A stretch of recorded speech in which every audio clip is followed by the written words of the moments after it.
Good afternoon, students. So, in the previous lecture, we discussed about the three agents of pollination: water, wind, and animals. So, they were our topics A, B, and C.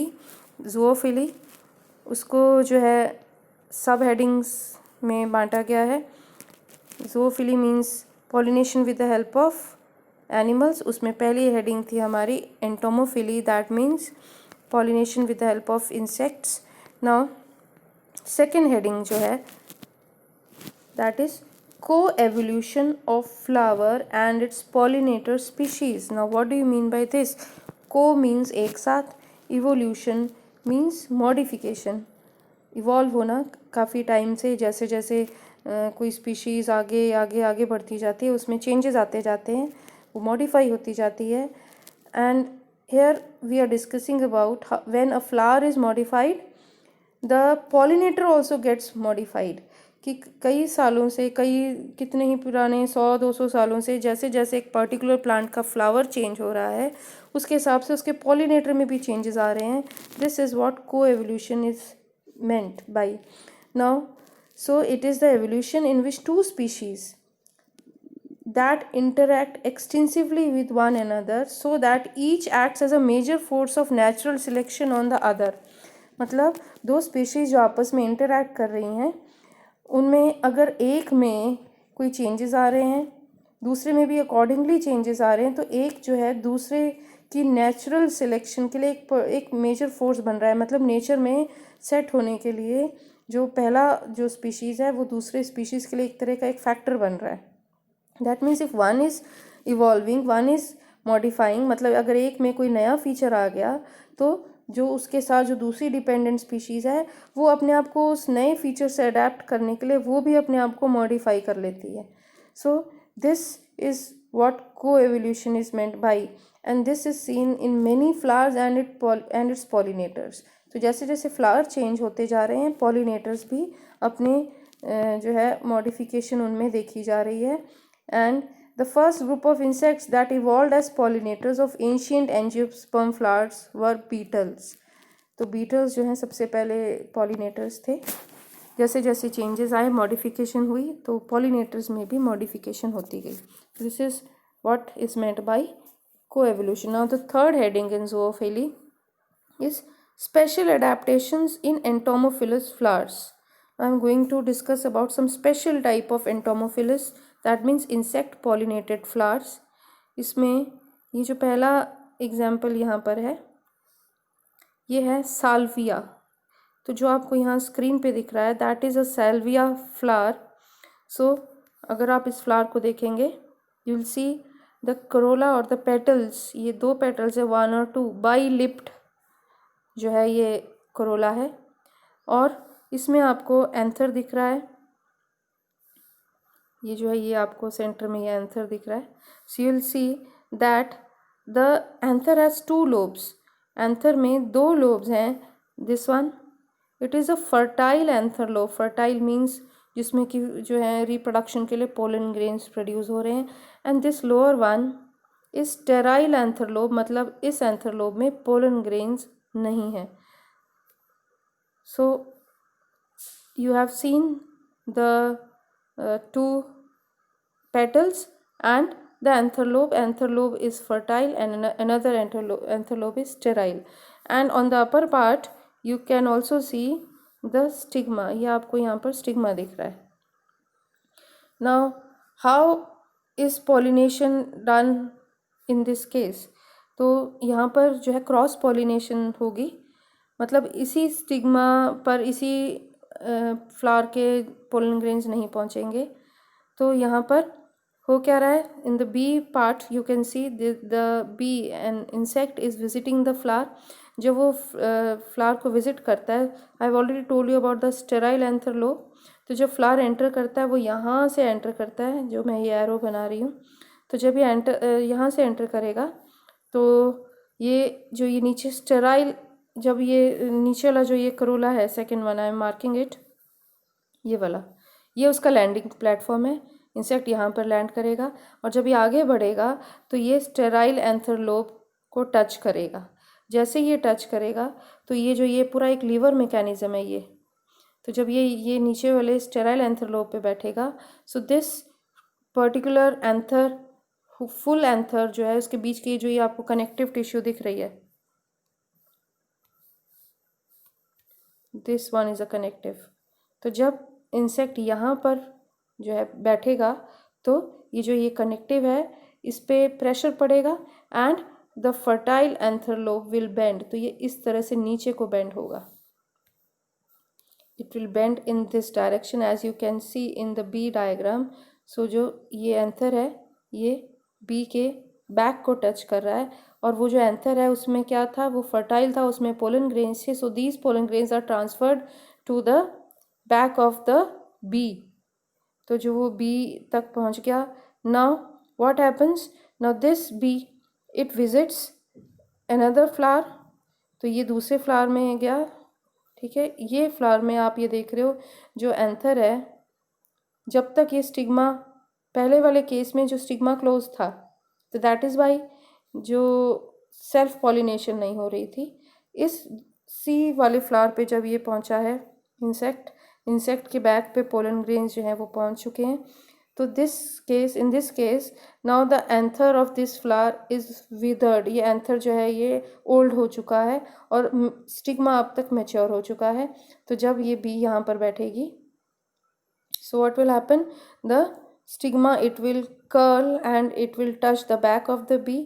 B के back पे जो pollen grains थे वो stigma तक पहुंच जाएंगे। So these 4 diagrams they depict the pollination in salvia by lever mechanism. ये lever mechanism है, बी मेल फ्लावर पे बैठी, पोलन ग्रेन्स जो है उसकी बैक पे ट्रांसफ़र हो गए। इस पर्टिकुलर फ्लावर में अभी जो स्टिग्मा है वो क्लोज है। दूसरे फ्लावर पे ये बी पहुंची, इस फ्लावर में स्टिग्मा मैच्योर है, तो ये स्टिग्मा जो है वो बी के बैक पे टच हो रहा है और पोलन ग्रेन्स ट्रांसफ़र हो रहे हैं। So this brings about cross pollination in salvia. So this was a special case. Now another special case is seen in case of fig. अंजीर पौधा होता है fig, scientific name is ficus Carica.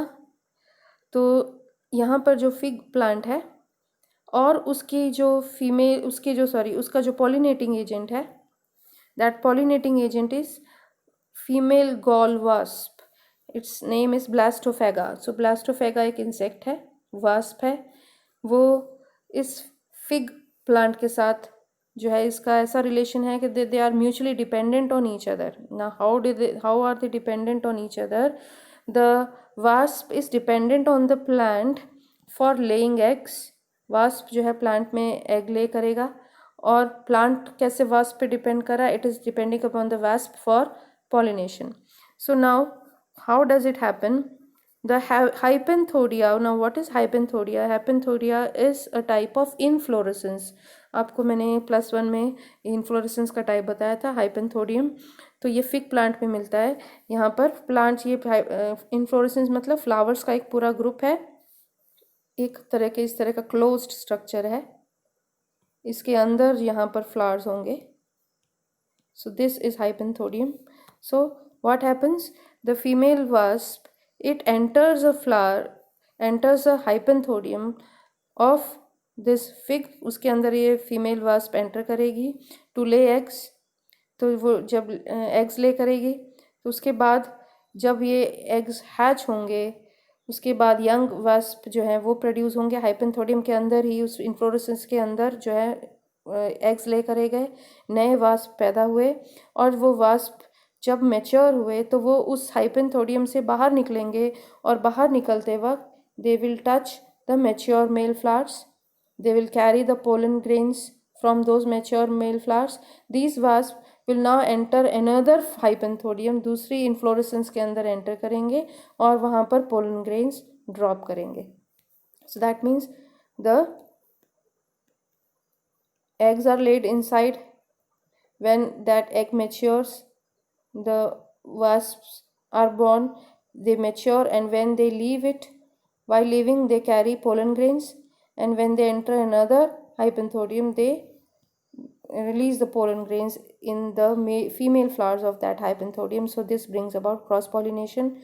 Now next special case is, I have told you already about a special type of a plant, yucca और Amorphophallus की मैंने बात करी थी. तो जो yucca plant है मैंने बताया था, the flower gives the insects a place to lay eggs. तो यहाँ पर एक moth है जिसका नाम है yucca cella. So a yucca cella is a moth. It deposits eggs in the ovary of the yucca flower. तो वो ये moth जो है वो ovary में जाकर जो है eggs lay करता है, and while doing this it helps in bringing about pollination. Now next special case is seen in case of some species of orchids. Orchids means ornamental plants. एक तरह का ornamental plant है, सजावटी पौधा है orchid. उसमें एक example है Ophrys speculum. Now what happens in this particular plant, इस plant में क्या होगा, तो जो इस plant का flower है, that flower looks like a female bee.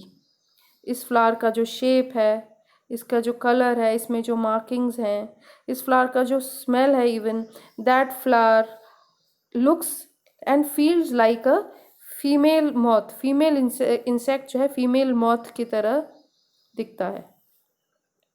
Now that female moth is, that particular moth is Colpa, उसकी female की तरह इस particular plant का flower दिख रहा है.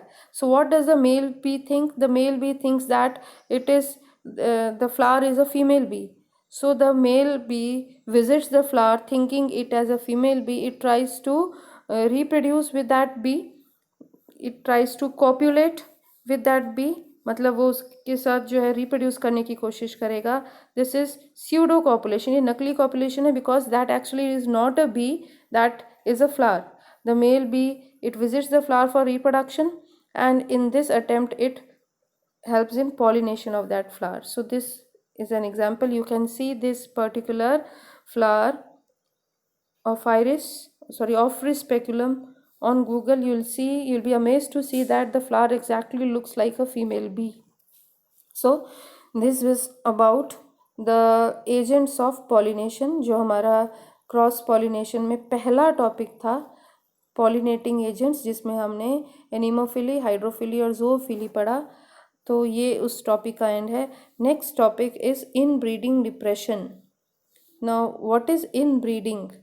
जैसे अभी हमने क्रॉस ब्रीडिंग की बात करी थी, जहाँ पर दो पर्टिकुलर प्लांट्स हैं जो जेनेटिकली एक जैसे नहीं हैं सेम स्पीशीज़ के, उनके बीच में पोलन ट्रांसफ़र हो रहा है, यानी कि गैमेट्स की फ्यूजन होगी आगे. So that was cross breeding. Now inbreeding is what? Inbreeding is actually it is mating between individuals that are genetically related. तो जहाँ पर दोनों जो गैमेट्स हैं वो लगभग एक जैसे हैं, वहाँ पर अगर जो रिप्रोडक्शन हो रही है, मेटिंग हो रही है, that is in breeding depression. So we'll be discussing about this topic in our next video because it will take some time. So I'll make another video for this topic. This is all for now.